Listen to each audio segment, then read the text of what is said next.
Alright, so how you all doing, boys? Hope you're doing well. Now in today's video, bringing back one of the King of Fighters, boys. It was only a matter of time before I used Trader Meliodas alongside one of them, and that is the Omega Rugal. I mean, I've already used him alongside the Kyo, but Kyo's pretty much used in any team nowadays. If you don't have Kyo, it's a little unfortunate. I feel a little bit bad for you, but if you do have him and you use different teams in PvP, he is like one of the major building blocks for team building. But Omega Rugal on the other end, especially when the King of Fighters collab originally released, he was pretty much never used. You saw him here and there alongside the Blue Demon Meliodas just because of the PS team combo, but wasn't used in farming or anything. It wasn't really ranked too favorably. Neither is he today. He is still fairly not sought after, but he is one of my more favorable units when it comes to just how fun he is. If you guys don't know what Omega Rugal does, his first card here inflicts pierce damage equal to 250% of attack. The second card inflicts damage equal to 300% of attack on one enemy, decrease attack related skills by 40% for 2 turns. The ultimate inflicts charge damage equal to 770% of attack on one enemy. The passive, which is a really unique one, removes the hero's debuffs, fully heals their HP, and increases all stats by 15% when the hero survives with 50% HP or less. We originally thought they'd give this like an Escanor or something. Granted, I still feel like they could do something like this for Escanor. Would be a really cool passive. Really fits in with the character, but it is what it is. And last but not least, the Holy Relic. When hit by an enemy skill, the hero's pierce rate increased by 10%, limits up to 5 times. Really, really nice there, especially going second. You can get a lot of value out of that one. Going over to the equipment. Attack and defense gear, mainly because he isn't going to be getting an awful lot of crits. And jumping over to the closet, not an awful lot invested into him, but jumping over to the Meliodas here, which is going to be, of course, the star of today's showcase. His first card inflicts amplified damage equal to 450% of attack on one enemy. The second card inflicts pierce damage equal to 250% of attack on all enemies. The ultimate removes buffs and stances from all enemies, then decreases stats by 15% for 2 turns. Inflicts cleave damage, which does not result in a critical strike, equal up to 468% of attack. We did recently get him 3/6 as well, which is really nice. And up to the passive, every time allies use a single target skill, all of the hero stats are increased by 6% for 3 turns, stacking up to 5 times. If 2 or more single target cards are used in a single turn, allies' damage taken from enemies is decreased by 8%, stacking up to 40%. Really, really strong. Jumping over to the equipment, we have the attack and crit damage gear, and then once again, another look at the closet. He's pretty much maxed out, so I'm not too sure how we're going to go with the PS food today. As you can see, we've got really, really low C. If we do end up getting stomped, I might change it to CC food. Granted, with just how low some of the CC is on, these characters, the main ones being Lilia and Rugal, it might be best to use evade food. I'm just not too big a fan of evade food, but yeah, let's jump right into it. Here we go, first opponent and a Meliodas Escanor team. Definitely a real player as well, by the looks of it. We did get the 2 Pierce cards as well here. Honestly, I'm thinking if we can actually have everyone survive, that would be great. Very unlikely. I mean, with how little damage this Escanor is doing, it could definitely be possible. Ooh, yeah, I forget how strong the Flood card is. If Meliodas had to just survive by the smallest slither there, that would have been great. Let's see how much damage we can get out of Omega Rugal though. Do I want to use his third card as well as the thing? I might just chuck that just because we know he has an extra card for Meliodas. We'll go 1, 2, and 3, why not? I mean, the Omega Rugal Pierce card still does a good amount of damage, yeah, as you saw there. Damn, we had to go on for... Actually, we might even be able to just try killing Meliodas there. Yeah, as you can see, if we had Meliodas there and we're able to throw out that third card, easy one-turn wipe of just the entire team. Granted, with how little lifesteal and survivability this team has, we should be able to finish this up easily in the second match, unless he just somehow manages to kill everyone here. We should be good. Barnes a fairly tanky boy. He should do an alright job of surviving this. Lilia, however, not so much. We do have the Tarmiel association on her, just so she has a little bit more survivability. It's not the greatest for CC, but it is what it is. Yeah, almost dying in one turn there. And just didn't proc the Omega Rugal passive there. Holy Relic should be pretty much maxed out now, so we'll throw those 2 out. And I might hold on to the stronger Barn one for when final unit in the back comes in, but yeah, look at that. Same as the Meliodas, just 300,000 damage easily on 1-star AoEs. It's absolutely absurd. We have the ultimate as well here, which is only 2/6. If we had a couple ignites, I reckon we could one-shot Elizabeth. Just the ultimate by itself can't do it. One thing I would like to bring up in this video as well is we did recently have the stages 13, 14, and 15 drop for Tariff Trials, and they released on the Tuesday or Monday, depending on where you are, which is the usual global update day. Now, we did of course have Meliodas drop on what was for me Friday, which is what we usually have the JP version, have the updates on. I really hope they do eventually put them both on the same day. That could just be for the one day just to sync them up, and then within like the next week or two we end up getting the same update day. But just having global those couple days behind, especially for someone who likes to make content on the game and just like play the stuff as new and as fresh as can be, is just a little bit unfortunate. Having Meliodas die right off the bat again, yeah. I think in this next one I might chuck on, although we would have gotten out CC'd by both of our last opponents, I'm going to chuck on the CC food just so we can potentially maybe see Meliodas in the front. Like I said at the beginning, probably best to use evade food if you're looking to run this team. And as long as we get some good card draw in this next turn. Is this the same opponent? No, because I swear the Gotha, he had a different skin for the Gotha, but let's see what he's going to go for here. The Revive as well is really, really annoying. I mean, 1-star Heart Crusher cards should... it'll easily be able to kill Gotha, which will in turn also proc Revive, but should be able to easily get rid of Meliodas there. And oh my god. Yeah, Lilia, the OG Lilia is not a unit who can take hits from Meliodas, that's for sure. Does that proc the passive for... Yeah, perfect, okay.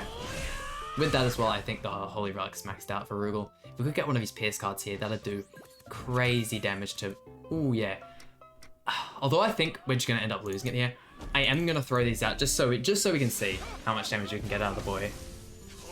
Did that instant... No, it didn't, did it? Yeah, that's right. I mean, hey, still some impressive damage. Let's go on to the next match. Here we go, chuck the CC food on. Only 308,000, which... I mean, even if we had the PS food on in this match, we still would have ended up out CCing. The one match as well where we don't end up getting the dual AoE cards for Rugal. That's alright though, we'll go 1, 2, and 3. That should easily wipe Meliodas there. Maybe not with no crits. I mean, yeah. Look at that, wow. Almost killing the Gotha and just like the 2 AoEs as well.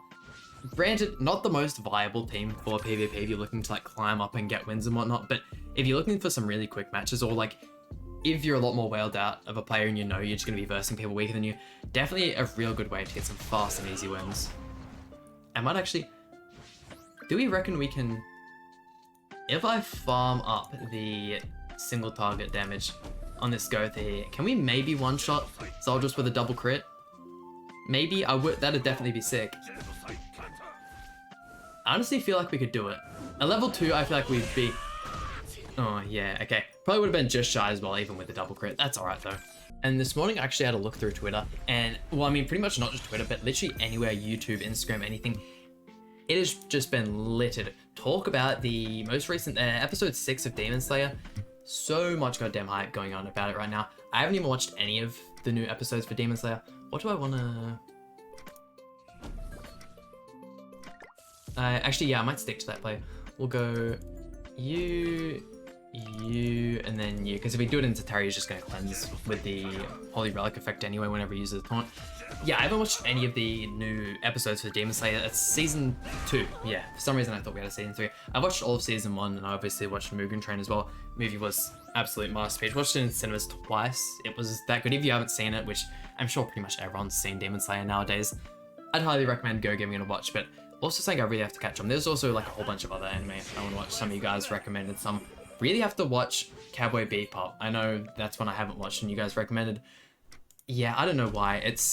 I'm 18 years into my life and still haven't watched it. That one's on me. That one's my bad. I have to remove the alt gauge as well. We'll just go for this. Hopefully he doesn't get a merger and that was just all wasted. With the gift card up as well, I don't think we're going to be getting much out of Pierce as well. Pretty much the only bad matchup where we're not going to be getting a crazy amount of use out of Pierce. That and throwing it into the Goddess List Shields, the fact that that disables the card effect will also completely nullify. Also weird that we've been using this team, we have not come up against any, and I mean any King teams, because this team is meant to just absolutely carve through King teams. I mean, you have the single target damage from Meliodas, you have the damage reduction from the Omega Rugal single tug, which also makes his shields weaker, and you have the 2 Pierce cards, which not only mop through the teams, but also just completely wipe the King's shields. It's just my luck. Yeah, with his Barn having another ult there. I'm not going to let you guys see me just get one tapped here. Let's go on to the next match. And surely in one of these final matches, look, we're even versing unknown teams, and they're real players. Or at least not a full unknown team, but like Margaret Lolly Melon, which is a super rare combo. And we still can't find king teams. What is this? I'm gonna do one more match and we don't end up finding a king team. That's just my bad luck. What is he gonna go for right off the bat here? Having the red Gotha as well.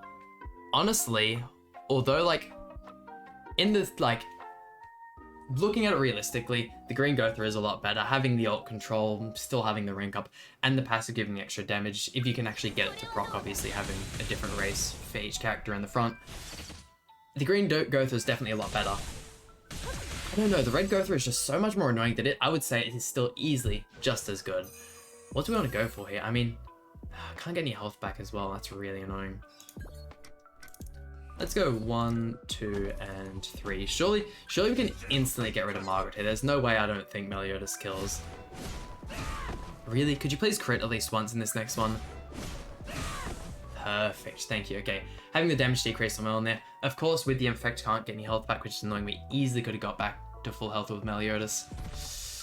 Let's get around the back as well, geez. Okay, very, very offensive team. Lolly Melon is actually, I really like a lot. I mean, pretty much all of the unknown characters, whether it's like True Seeker Melon, the Lolly Melon, Hijack Gotha, Amelia as well, being another one, and even Rem when it comes to front. I actually have to use a team with Rem and Meliodas, just going for like a full amplified team. I'm not sure what I'm going to use in the middle of that, whether it'll be like a Keo just for the ignites, or if I'll use Margaret or something along those lines. I'm still deciding on that one. Having the attack disable. I mean,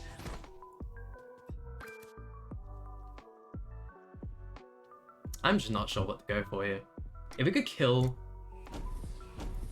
Merlin or Escanor here with the Pierce cards, that would be great. I'm only thinking Merlin because, oh geez, yeah, that is doing. Why is Rugal so goddamn good? Like, so unironically just amazing. Like, I was expecting to have quite a bit of problem, or like quite a bit of an issue trying to finish off that match, but Rugal was just like, nah, we're finishing in this turn here. Also, real play, we'll give him the emote back. With the fact he's going first here, and with the Christmas Awaken Lilia, alongside Meliodas as well, there is absolutely no chance we survive turn 1 here. Yeah, I might just give him another bow and we give up. But yeah, wow, I was really gonna say that Meliodas was going to be the star of this showcase.